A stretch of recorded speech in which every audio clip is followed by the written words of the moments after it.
Então agora vamos a ler o texto de Hebreus capítulo 1, versos de 1 a 14. Havendo Deus outrora falado muitas vezes e de muitas maneiras aos pais pelos profetas, nesses últimos dias nos falou pelo Filho, a quem constituiu o herdeiro de todas as coisas, pelo qual também fez o universo. Ele é o resplendor da glória e a expressão exata do seu ser, sustentando todas as coisas pela palavra do seu poder. Depois de ter feito a purificação dos pecados, assentou-se à direita da majestade nas alturas, tendo se tornado tão superior aos anjos, quanto herdou o mais excelente nome do que eles. Pois a qual dos anjos disse jamais: Tu és meu filho, eu hoje te gerei? E outra vez: Eu lhe serei pai e ele me será filho. E novamente, ao introduzir o primogênito no mundo, diz: E todos os anjos de Deus o adorem. Ainda quanto aos anjos diz: Aquele que a seus anjos faz ventos e a seus ministros labareda de fogo. Mas acerca do Filho, o teu trono, ó Deus, é para todo sempre. Cetro de equidade é o cetro do seu reino. Amaste a justiça e odiaste a iniquidade. Por isso Deus, o teu Deus, te ungiu com óleo da alegria, como a nenhum dos teus companheiros. E ainda, no princípio, Senhor, lançaste os fundamentos da terra, e os céus são obras das tuas mãos. Eles perecerão, tu, porém, permaneces. Sim, todos eles envelhecerão qual vestes, também qual manto os enrolarás, e como vestes serão igualmente mudados. Tu, porém, és o mesmo, e os teus anos jamais terão fim. Ora, qual dos anjos jamais disse: Assenta-te à minha direita, até que eu ponha os teus inimigos por estrado dos pés, ou dos teus pés? Não são todos eles espíritos ministradores, enviados para serviço a favor dos que hão de herdar a salvação? Irmãos amados, os estudiosos afirmam que esse texto de Hebreus, mormente os versos de 1 a 4, é o texto mais bem escrito, mais refinado de todo o Novo Testamento. Embora todo o Novo Testamento, e como toda a Bíblia, foi inspirada pelo Espírito Santo, o Senhor não tirou, certamente, a personalidade daquele que escreve, o estilo daquele que escreve. E esse texto é magnífico, porque ele vai nos apresentar de maneira incomparável a majestade do Senhor Jesus Cristo. Quero dizer de forma introdutória que Hebreus é uma carta estratégica. Esta carta, diríamos nós, que é a chave hermenêutica para entendermos o Novo Testamento. Hebreus é a espécie de dobradiça entre Velho e Novo Testamento. Você não consegue entender de forma clara o propósito do Velho Testamento, a não ser que você olhe o Antigo Testamento pelas lentes de Hebreus. É por isso que Hebreus é o livro que mais cita o Antigo Testamento em todo o Novo Testamento.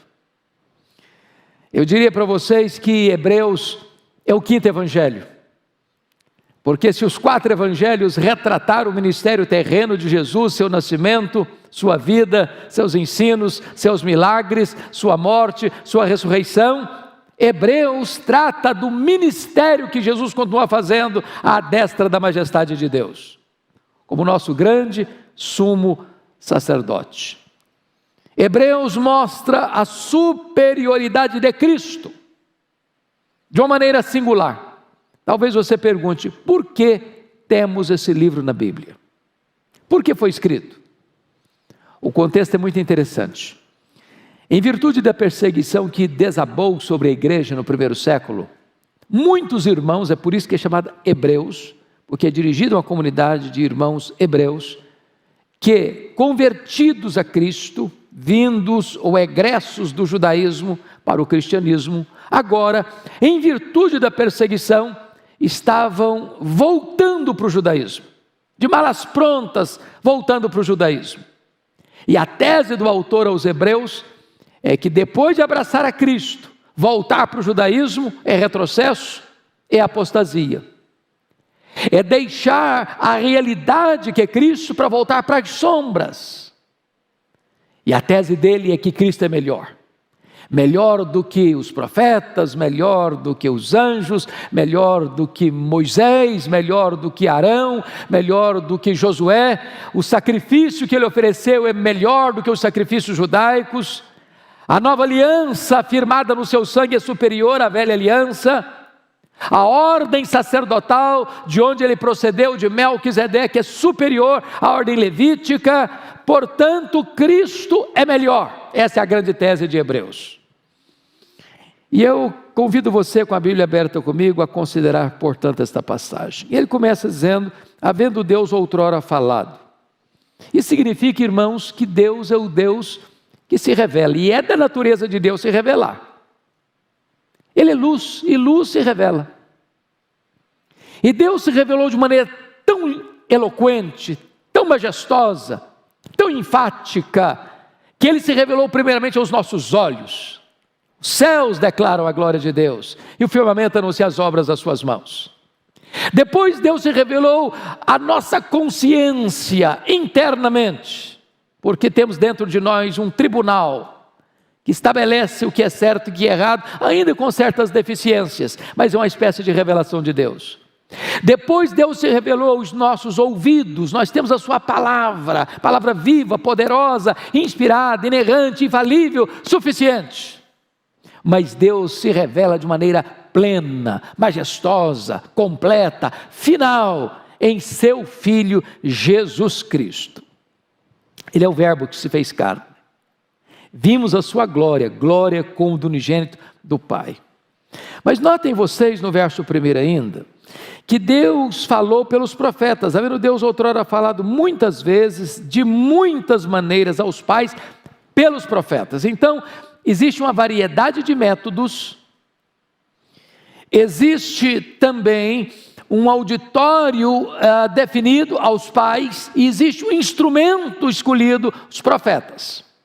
Notem vocês que a revelação, portanto, a revelação de Deus, ela é progressiva. Progressiva. Deus falou muitas vezes, Deus falou de muitas maneiras, Deus falou aos pais, Deus falou pelos profetas.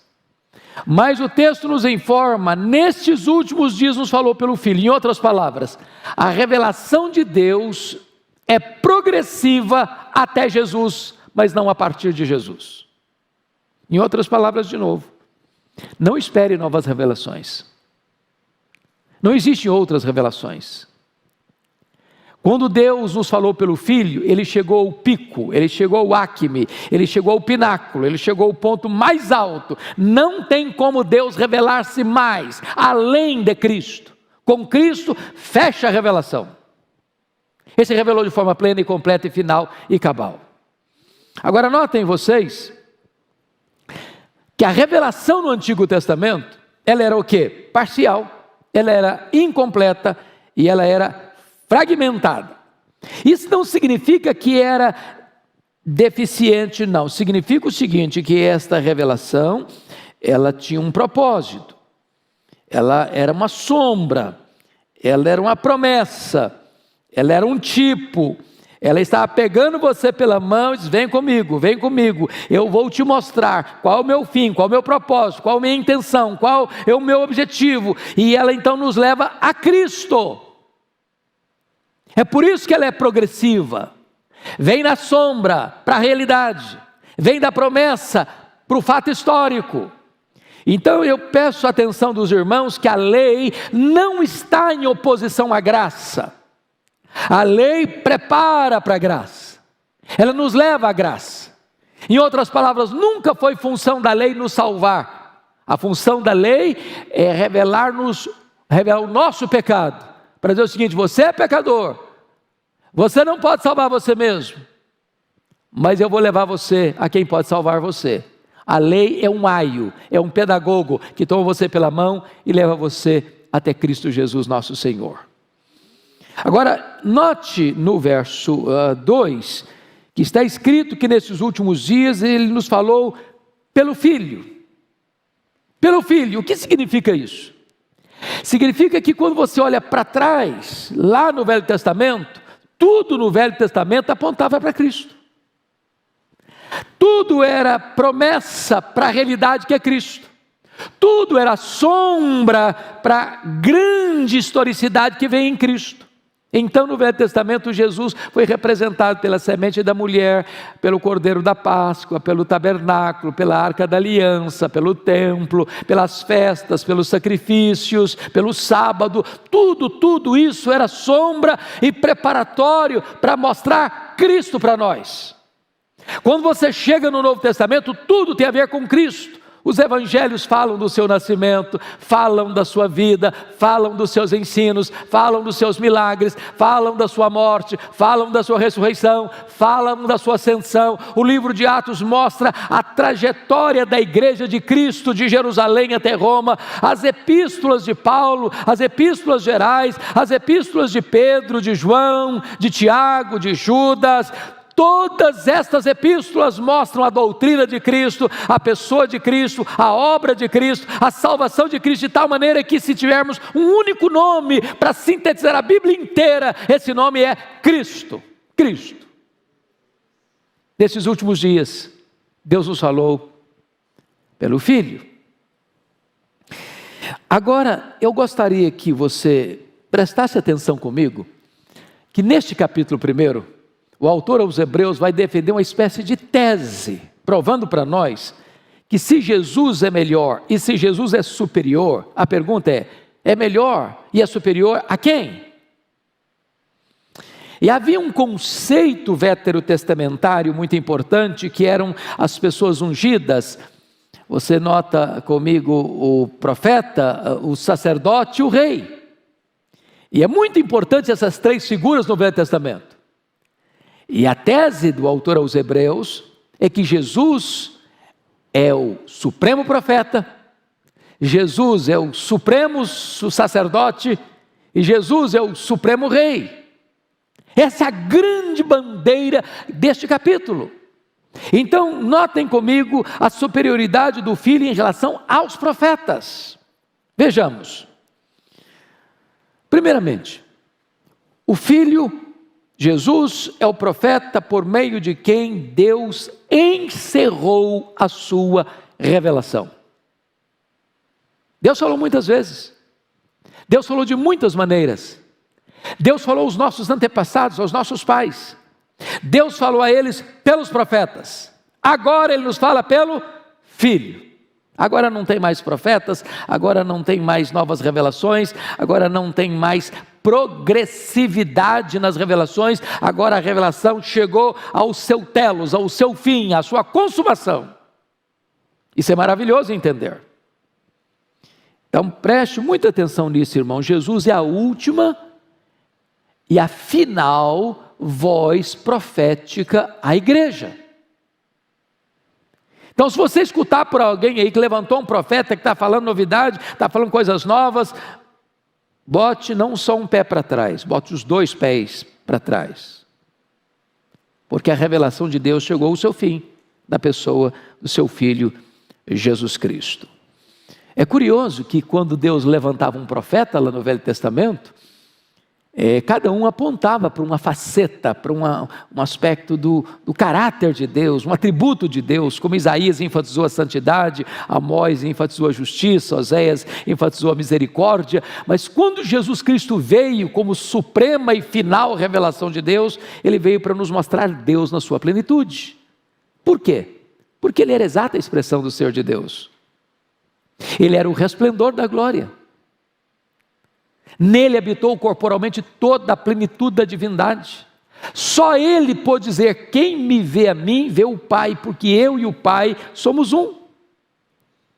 Então notem vocês, amados, que Jesus é o supremo profeta, primeiramente porque Jesus é o incomparável Filho de Deus, é a suprema revelação. Por isso, olha aí comigo, por gentileza, no verso 2. Nesses últimos dias nos falou pelo Filho. Note que Filho aí está em letra maiúscula. Você e eu somos filhos de Deus. Mas você e eu não somos filhos de Deus na mesma categoria que Jesus é filho de Deus. Jesus é eternamente gerado do Pai. Jesus é coigual, coeterno e consubstancial com o Pai. Jesus tem a mesma natureza do Pai. Ele tem os mesmos atributos do Pai. Ele realiza as mesmas obras do Pai. Ele é Deus, eternamente Deus. Luz de luz. Deus de Deus. Então é muito importante entendermos isso. Mas o texto prossegue e diz o seguinte: a quem constituiu herdeiro de todas as coisas. É claro que quando fala que ele constitui herdeiro de todas as coisas, ele está se referindo à redenção, porque antes que o mundo fosse criado, ele já estava com o Pai, em glória permanente com o Pai, no deleite intratrinitariano, por toda a eternidade, desfrutando da glória do Pai. Tudo foi feito por ele, tudo é dele, mas agora ele está falando em virtude da obra dele. Você e eu somos o presente do Deus Pai ao Deus Filho.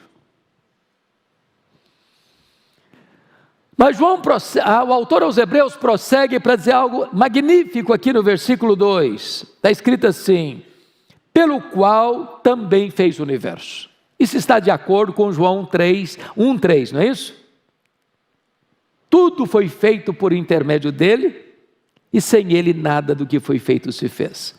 Quando você lê em Gênesis 1:3, haja luz e houve luz, esta palavra criadora. O que é verbo? O verbo é a palavra de ação. Então é por isso que Jesus é o verbo, ele é a ação divina, ele é a ação criadora de Deus. O universo foi feito por intermédio dele. O que implica isso? Quais são as implicações disso?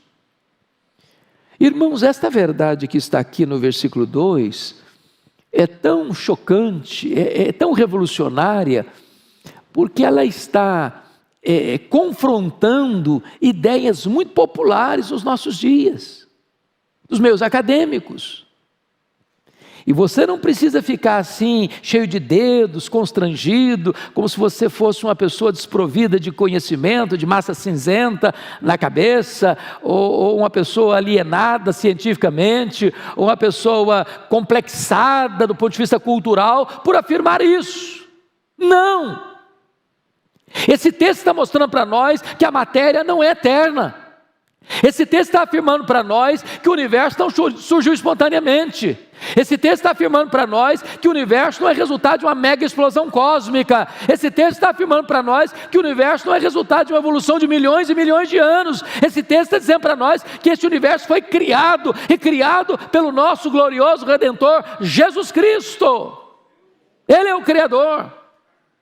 Portanto, a questão da criação não é artigo de fé, não é artigo de religião, não. O criacionismo é artigo de ciência. A ciência prova que o universo foi criado. Agora, nós cremos pela fé que foi Jesus quem o criou. Agora, notem mais. Jesus, olha o verso 3 agora, ele é o resplendor da glória e a expressão exata do seu ser. Notem isso. Quando diz que ele é o resplendor da glória, a palavra glória é um termo teológico que representa todos os atributos de Deus na sua manifestação plena e máxima. Então, ele é o resplendor desta glória. Em outras palavras, você quer saber como é que é Deus? Olha para Jesus. Quão perfeito é Deus? Olha para Jesus. Quão santo é Deus? Olha para Jesus. Quão misericordioso é Deus? Olha para Jesus. Quão poderoso é Deus? Olha para Jesus. Quão gracioso é Deus? Olha para Jesus. Quão amoroso é Deus? Olha para Jesus. Quer conhecer Deus? Olha para Jesus.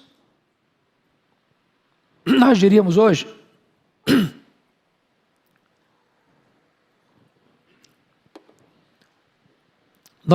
hoje que Jesus é a exegese de Deus. Ele é a interpretação de Deus. Você quer conhecer Deus? Você conhece Deus na face de Cristo. Ele é o resplendor da glória. Está escrito aqui que ele é a exata expressão do ser de Deus, porque ele é Deus. Mas notem outra coisa preciosa.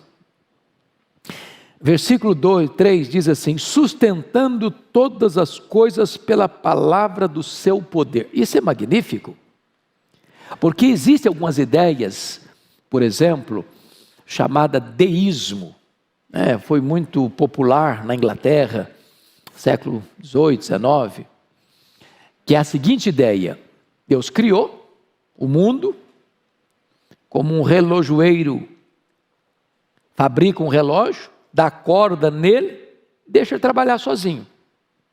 A ideia é como se Deus tivesse criado o mundo, estabelecendo leis, deixou o mundo para lá, e ele está longe,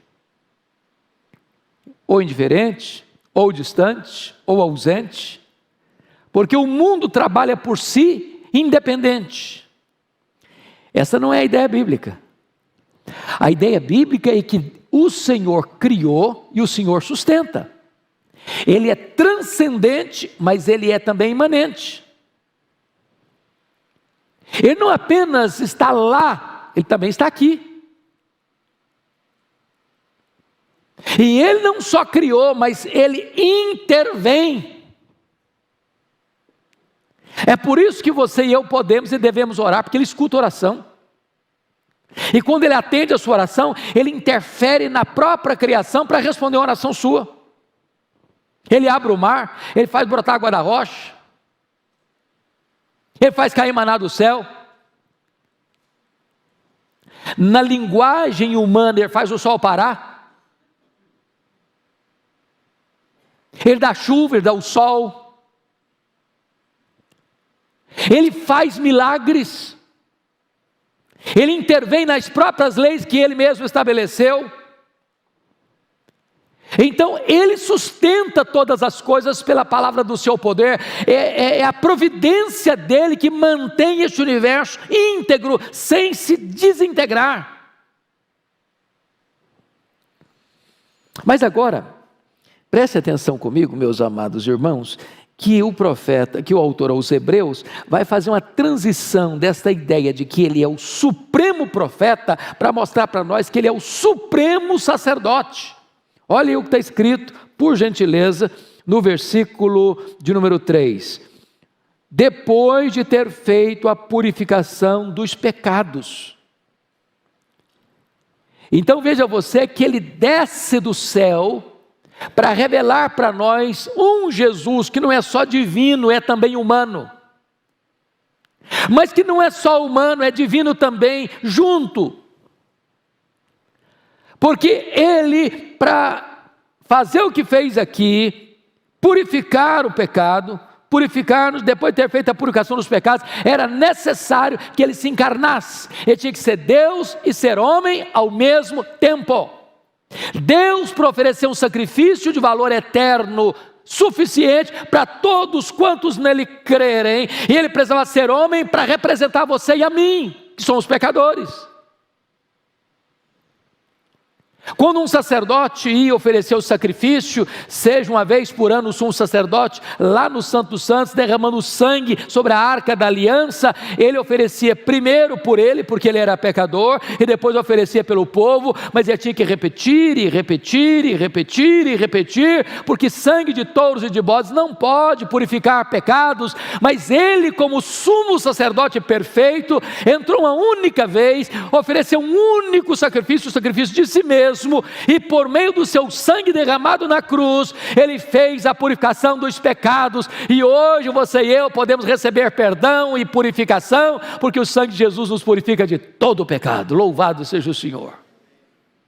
Ele é o grande sumo sacerdote. Agora notem comigo, que mais uma vez o autor aos Hebreus vai fazer uma outra transição, no versículo 3, olha aí, confira comigo.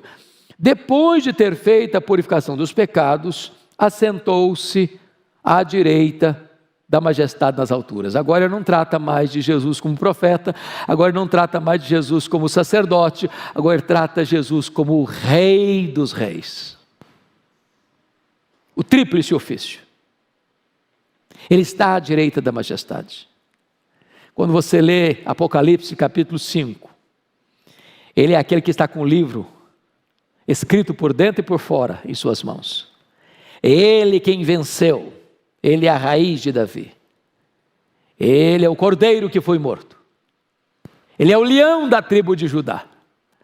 É ele que tem o livro nas mãos, é ele que governa a história, é ele que tem as rédeas da história, é ele quem está entrando para dentro da história, dando significado à história. É ele quem levanta reis, é ele quem depõe reis, é ele quem levanta reinos, é ele quem abate reinos, é ele quem está no controle do universo, é ele quem está no controle das nações, é ele quem está no controle da igreja. Ele é o rei dos reis, ele é o senhor dos senhores, ele é a razão da nossa própria vida.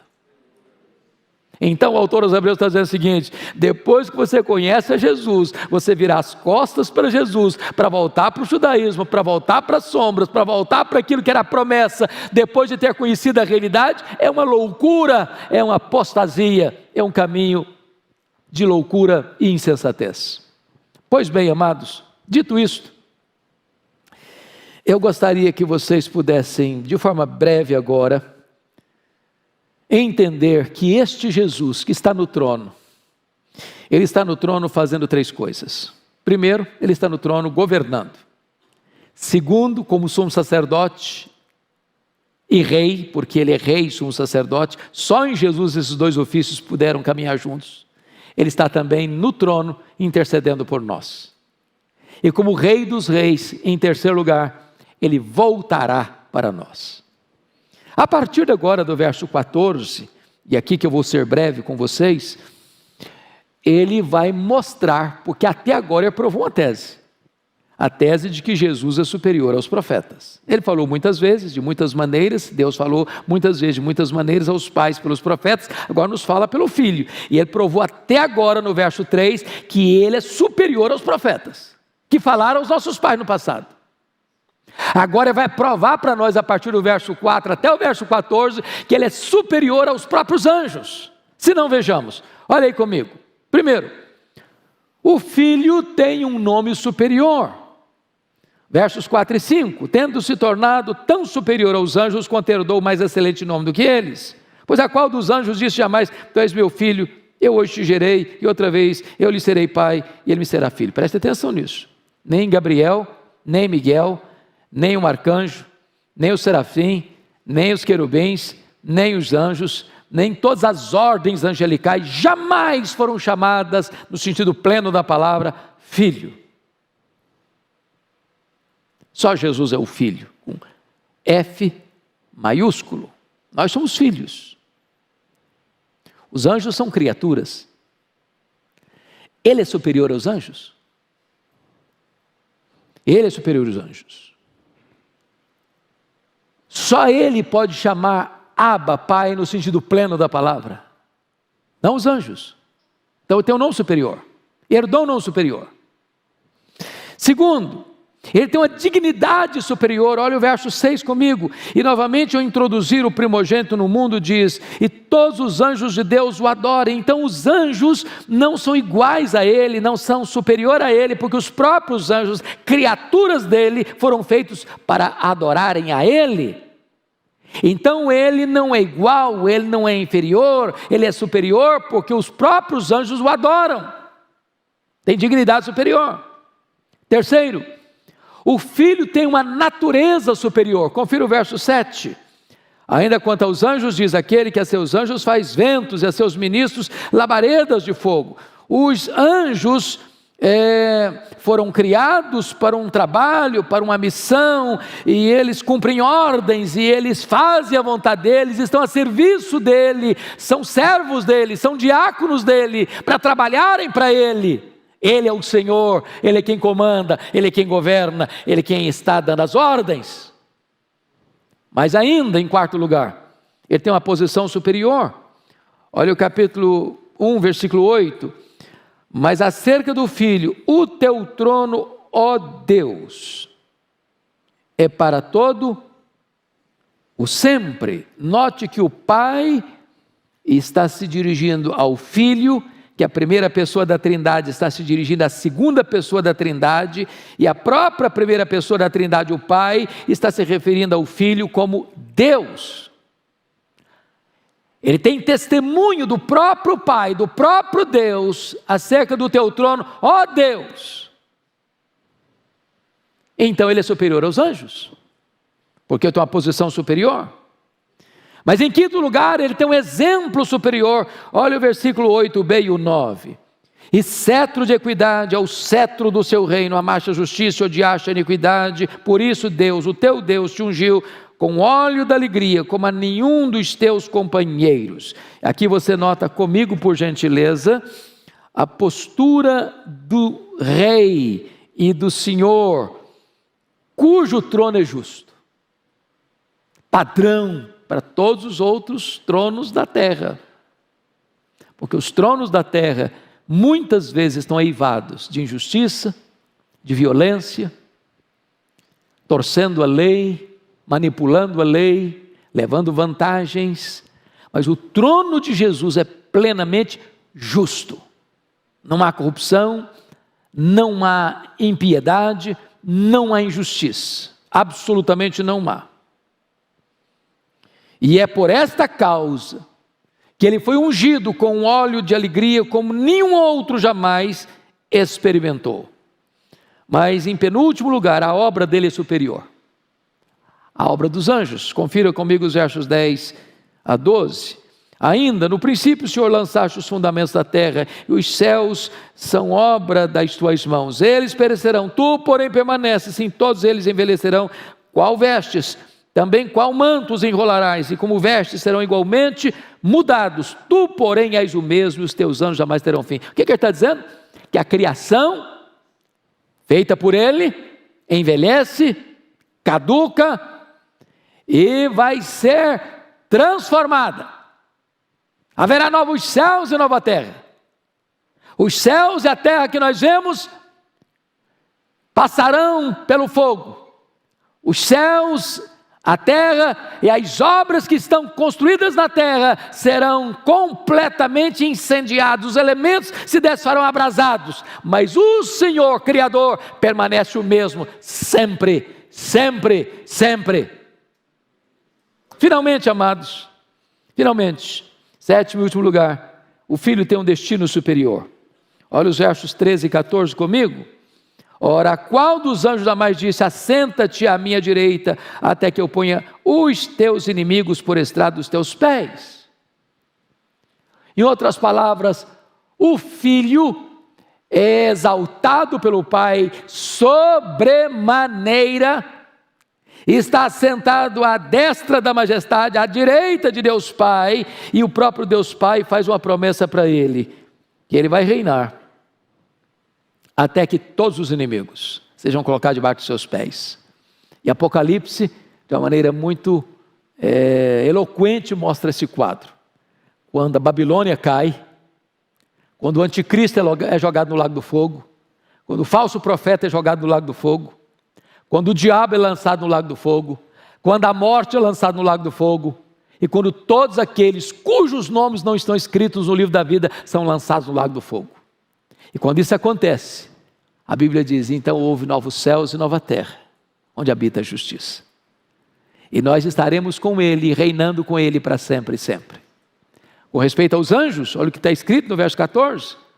Não são todos eles espíritos ministradores, enviados para servir-se a favor dos que hão de herdar a salvação? E aí o texto está dizendo que Jesus é o Salvador, mas os anjos são enviados por Jesus para os salvos, para que eles possam servir aos salvos como diáconos da igreja. Esta é a verdade gloriosa que Hebreus já traz logo no capítulo 1, mostrando de maneira inequívoca e eloquente que ele é superior.